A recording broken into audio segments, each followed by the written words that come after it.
We are in Baton Rouge, Louisiana. I'm giving you in-depth coverage. The name of this documentary is Cycle, and we visit different neighborhoods talking about crime in the area. And I hope y'all enjoy this documentary.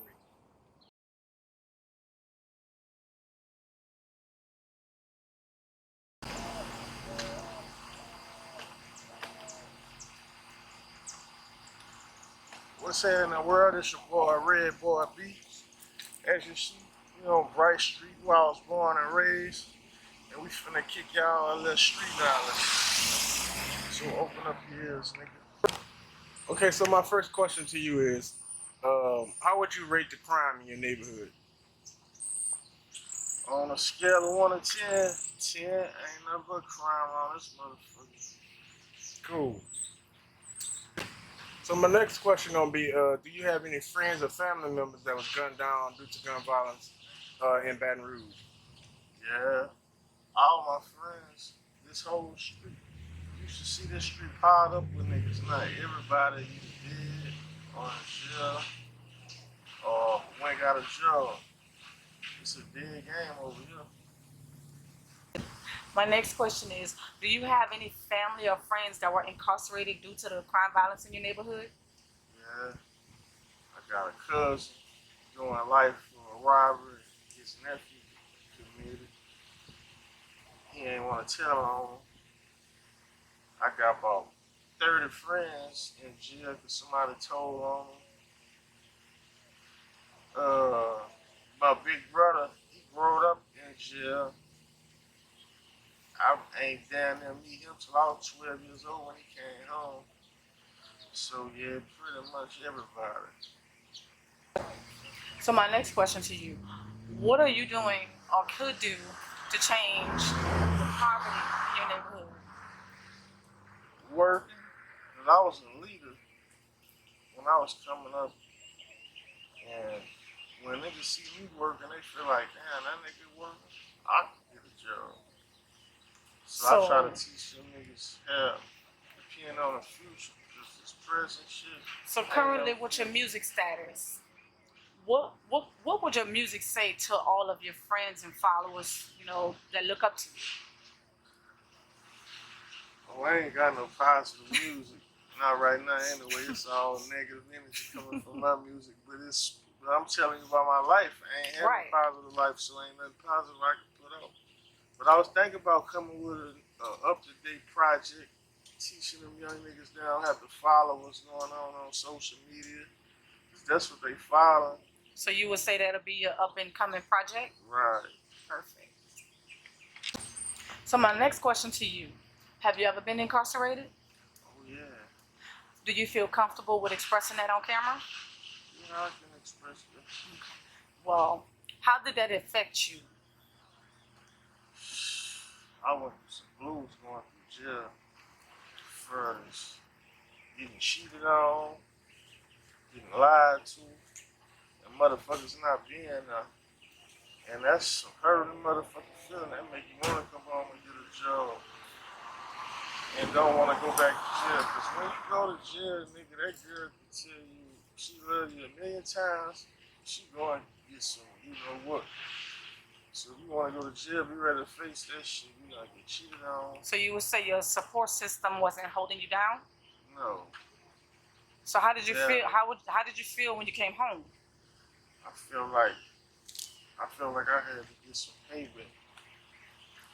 I feel like I had to do people what they done me while I was gone. So, looking back at the name of the documentary, The Cycle, what would you say about it? What would you say about the cycle that's happening? I think it ain't gonna change because you got mothers wanting their kids to be gangsters. They want their kids to go out there and be the next NBA young boy. Young parents raising young kids, they not treating their kids like they children. They treat them like they brothers and sisters. And that cycle ain't gonna stop no time soon. So what message would you like to send to these parents that are raising their kids in that cycle that we're trying to change? I say when you take that loss, respect it, because because it was your fault. Only you could change that. I say you would like to start mentoring young guys to get on the better track. Yeah, I love to do that because I figure a lot of people did because of me. I brought a lot of niggas off the course that lost their lives, and when they died, I be feeling like it's my fault. I was the one who brought them off the post, put that pack in their hand, and influenced them not to go to school. I always thought that's what was up because that's how I was raised. Felicia.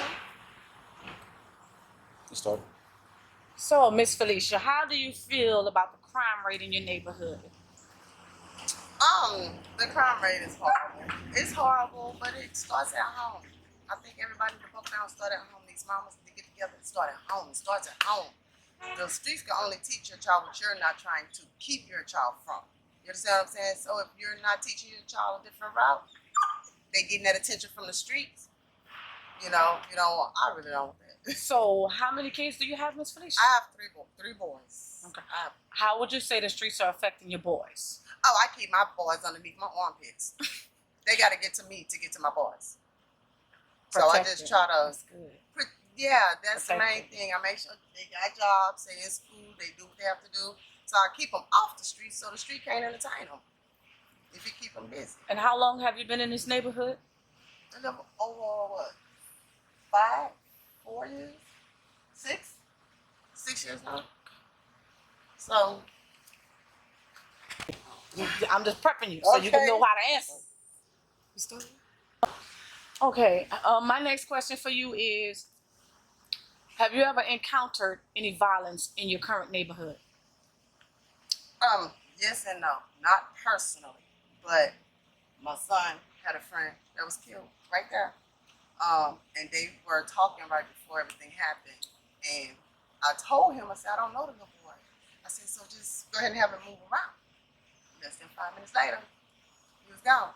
So that was the closest to me, but I stay away. I don't bother nobody. I don't deal with nobody. And I just stay to myself. I keep my kids to themselves. How do you feel when you're moving around your neighborhood? I don't move around my neighborhood. If I'm moving, I move out of my neighborhood. So if I'm going somewhere, I'll go downtown. I'll go anywhere else, but I'm not chilling around here.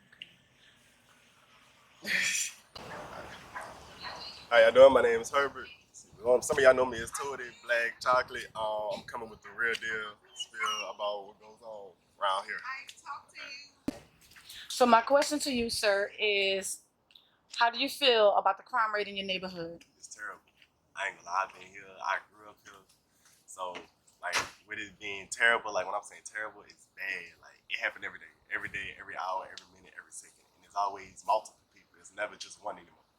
Like, So my action is: how does it affect you?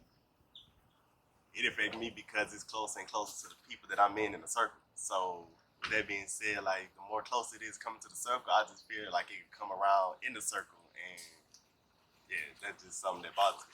My next question to you is: do you have any family or friends that were affected due to the violence in your neighborhood? Oh, man, more than my fingers can count. Like, I ain't gonna lie. Like, him down there, Dollar Bobby, yeah, he, like my mom said, we was talking 1 minute, and then I'm sitting right here where I was, and he was gone like minutes later. And that still traumatizes me sometimes. So, I'm gonna ask you this: if you could, with your age, how would you affect someone in a better way with coming in this neighborhood? just I'll pull them to the side, me personally, and just let them know, like, we already suffering. We already losing people to guns and all this other stuff. Like, so just at least come with a better mindset and try to help the next person out if you come into the neighborhood. Because at the So end of the my day, next question is: if you were able to mentor someone on something for a good come up, a positive come up, what would you do or say to them? I say, if you got something you really want to fight in, then go for it. Like, if you really believe in something, fight for it, go for it. Don't let nobody stop you. Don't let nobody send no obstacles or none of that. You want to give a shout out to the camera, your Instagram or anything, so they can know who you are? Yeah, Big 4522 Herbo. And my Instagram, long live my cousin Juju, my dog Bobby, and everybody else. They know what's up.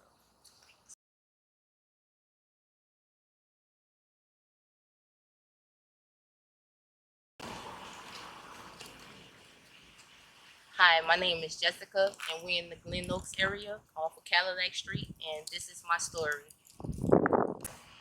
So, Jessica, how do you feel about the crime rate that's happening in Glen Oaks? And it's so bad here.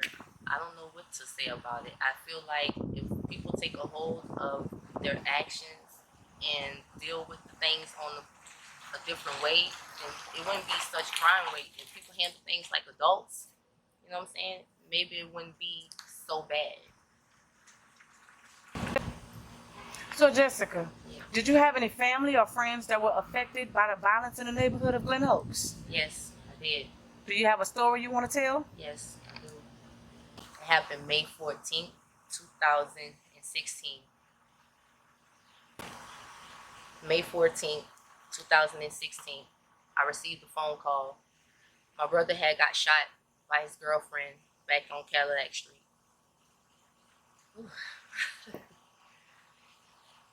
And the crime, it actually went without justice for the family. Talking about it today, I thought maybe I got past it, but I guess I'm not. You know, it brings up feelings that I thought was gone. I left Baton Rouge a while after that happened. Whew, just talking about it, it's just bringing up such bad memories because we treated this person like family and we took this person in, and to take away our family member, it affected my family in such a huge way. 5 months after he passed away, my mom passed because her heart was broken. My family, everyone in my family probably had to have counseling, had to talk to somebody, therapy. Everybody had to learn how to get rid of them hated feelings that we had for this person. I don't know, it just brings back a lot of pain, a lot of anger right now standing back here. I haven't been back here since that incident happened. Shit. So, how would you say that it's affecting your family? It affects us every day because this is a person that we thought we were gonna see forever. You know what I'm saying? He was our ball of joy, you know what I'm saying? He was that cat that just made everybody laugh. Ooh, Lord Jesus, talking to my whole body shaking. Oh God. I don't know, it's just So, what would you like to say to the person that caused this crime for your family? Lord Jesus. I don't think I can say that on camera. Do you have any feelings you would like to express? I just pray for her. You know what I'm saying? I pray for her. I pray for her daughter. So I pray that she never have to feel what we feel right now. Because everybody still feel it. You know what I'm saying? It's not something that goes away. We feel that pain every day because not only did we lose him, we lost our mama too. You know what I'm saying? So, she's crazy. So, my question to you, what would you say to someone who's going through these same events?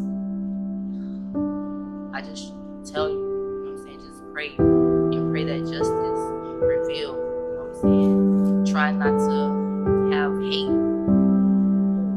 And I know that's hard to really say when someone takes someone that you love in such a manner.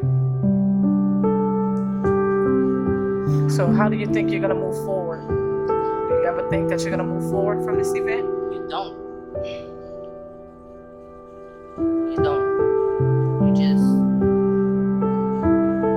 just try to live with the situation. You try to strive and you try to just be a positive person. You know what I'm saying? I don't want to ever put that pain on somebody, so I like to pray. You know what I'm saying? I pray. I keep God first. I think about my children. I think about what her actions caused my family. I don't pray that for nobody. God was good. Yo, I haven't been here in years. Girl, I thought I could deal with it. That shit hurt, bro. She took somebody from us.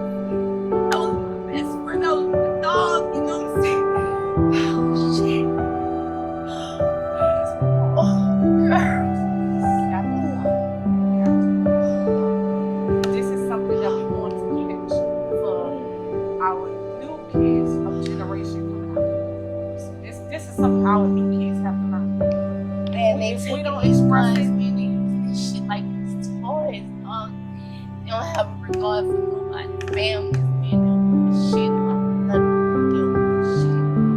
They don't care about hurting people. Bruh, I thought I was good, y'all. I thought I was good.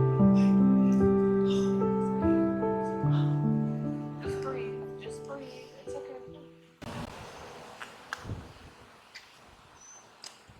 How about this, America? In 2021, there were approximately 149 murders in the Baton Rouge area. We're currently standing outside of Glen Oaks, better known as the Glen Oaks area. We're right across the street at Glen Oaks Middle School. We're in this area, and this is one of the highest crime areas in Baton Rouge. Thank y'all. Okay, so May 14th, 2016. This is where it happened. His anniversary is actually getting ready to come up. That's gonna be a tough one to deal with. We're so used to him smiling and laughing. You know, that was my dog. But over here is where it happened. If you'd like to send condolences to me and my family, you can hit me up on my Facebook page at Jessica Barnes. Yeah, my name is Ernest, but they call me Gripper. So, Mr. Ernest, how long have you been living in the Glen Oaks area? Well, I've been over here about 6 years, but really I'm from New Orleans, you know. So I'm Okay. used to crime, and like they said, it's just outrageous, you know. I don't know what's wrong with the people, but maybe they'll get it right one day, you know. So I'm gonna ask you this question: how different is the crime rate in Baton Rouge and Glen Oaks area from the crime rate in New Orleans? Well, to be honest with you, it's about the same, you know. To be honest with you, it's about the same. It's got crime everywhere, you know. Like the whole world going crazy. You know, I don't understand what's wrong with our people, but like I say, for lights, they ain't got no lights out here. It be so dark at night, you can't see nothing. Come through here at night, you ain't gonna be able to see nothing. So you think, Mr. Ernest, do you think that Washington should do something about this, Oh, without a funding doubt. wise? Yeah, without a doubt. You know, you go anywhere else, you're gonna see lights, you're gonna see this and that and this. So you Why think you- that would be better? Yeah, it really would. I mean, you need to come here at night. It's totally dark back here. So how do you think it is for the neighborhood kids? Oh man, it's impossible. You dig? You see, this guy somebody just got killed walking with their child. So if Right you would there, look that's at it. it, Yeah, right that's there. the memorial. Yeah, that's it right there. Was it an Stay adult right or a kid? She had a little son. Yeah, she had a little son. Matter of fact, he came by my house that morning. They always used to talk to me. And he popped up on my phone. I came home. Next thing you know, So, Mr. Ernest, if Washington, D.C. was send funding down to the state of Louisiana for Baton Rouge to help out with the crime rate, what would you think about it? Like, oh, that'd be a no-brainer. You know what I'm saying? We shouldn't even be here talking about this. right, It really should be a no-brainer.